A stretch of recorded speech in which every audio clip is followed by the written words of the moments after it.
So what are the various gene alteration one is the point mutation or single nucleotide जस्तै ए को ठाउँमा एटीसीजी हुने ठाउँमा एसीटीजी खालि एउटा मात्रै भयो भने नि त्यहाँ टर्मिनेसन कोडोनहरू बन्न सक्छ नि त त्यही भएर के हुन्छ मिससेन्स अथवा ननसेन्स म्युटेसन हुनसक्छ है त अर्को इन्डेल्स भनेको चाहिँ के हुन्छ ए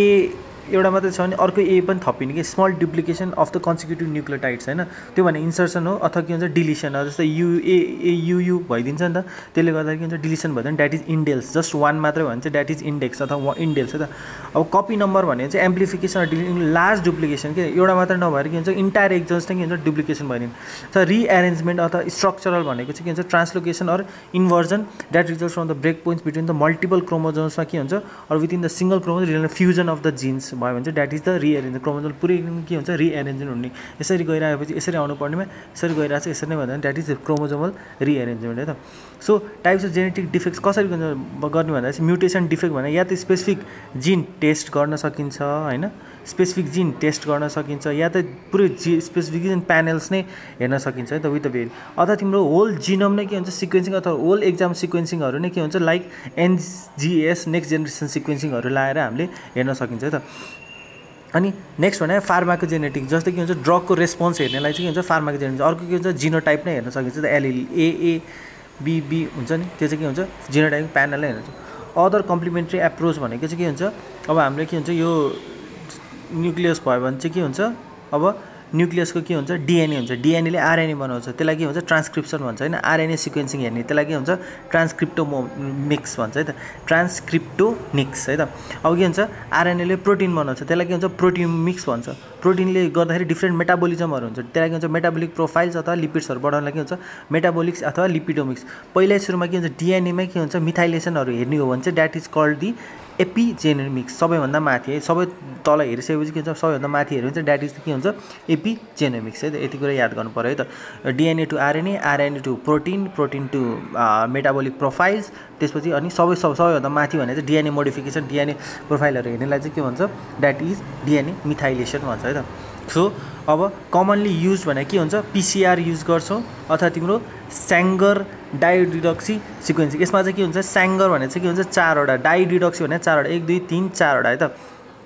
चारवटा हाइब्रिड हालिदिएपछि के हुन्छ हाइब्रिडाइजेसन गर्ने चारवटा हुन्छ हैन अनि चारवटा हाइब्रिडाइजेसन गरिसकेपछि कतिवटा चाहिँ के हुन्छ र्यान्डम इन्कर्पोरेट भएको हुन्छ अब यसमा चाहिँ के हुन्छ सबैमा के हुन्छ फ्लोरेसन लेभल हेर्ने हो त्यही लेभल हेरेर सिक्वेन्स कस्तो छ त्यसलाई नै हेर्नेलाई नै के हुन्छ चारवटालाई के हुन्छ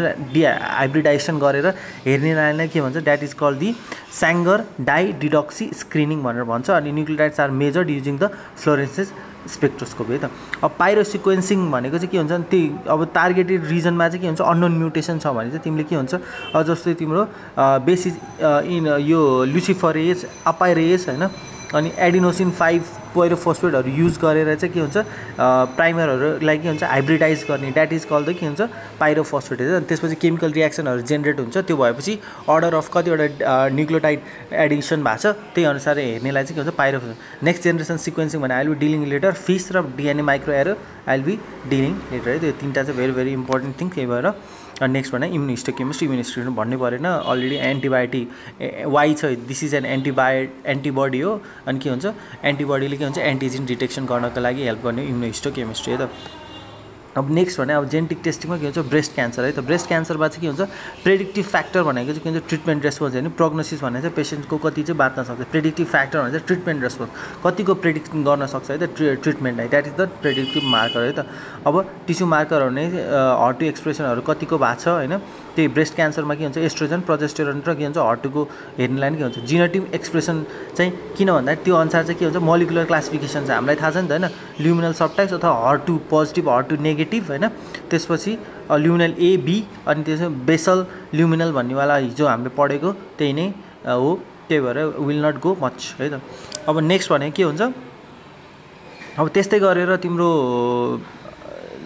कोलन क्यान्सरमा चाहिन्छ कि कोलन क्यान्सरमा चाहिँ त्यही मोलिकुलर जेनेटिक अनुसार चाहिँ के गर्छ भन्दाखेरि अब डिएनए भएन डिएनए भयो यो क्रोमोजोम हुन्छ। त्यसपछि मेन भने हाम्रो के हुन्छ डिएनएको खेल त हो। त्यही डिएनए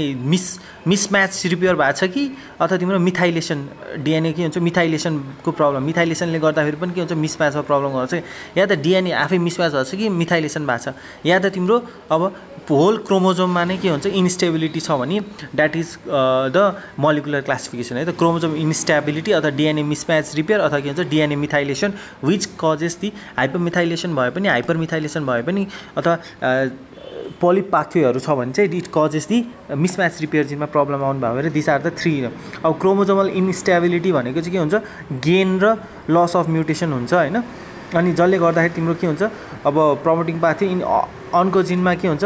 या त ट्युमरोजेनिकहरू एकदमै बढेर आयो या त सप्रेसरहरू घटेर आयो अथवा एपोप्टोटिक जिनहरू घटिन्छ भनेर भन्छ है। त्यो चाहिँ युजुअली के हुन्छ एफएपी अथवा स्पोरेडिक है त। फ्यामिली एनिमल स्पोरेडिकमा चाहिँ ग्रस क्रोमोजोमल एब्नोर्मालिटिज इन्क्लुड डिलेसनहरू हुन्छ, लस अफ हेटेरोजाइगोनिसिटीहरू हुन्छ है त। अब यस्तै गरेर तिम्रो अब अन्को टाइपहरू गर्न सकिन्छ। अनि नेक्स्ट अब तिमीलाई थाहा हुनुपर्ने अब ब्रेस्टमा त्यो दुइटैको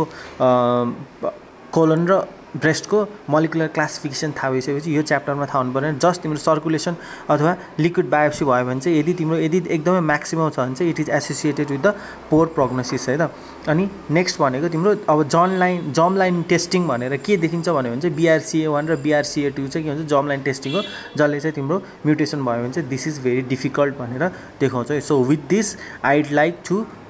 conclude the presentation to the next level. Thank you so much for today. Let's hear the next presentation.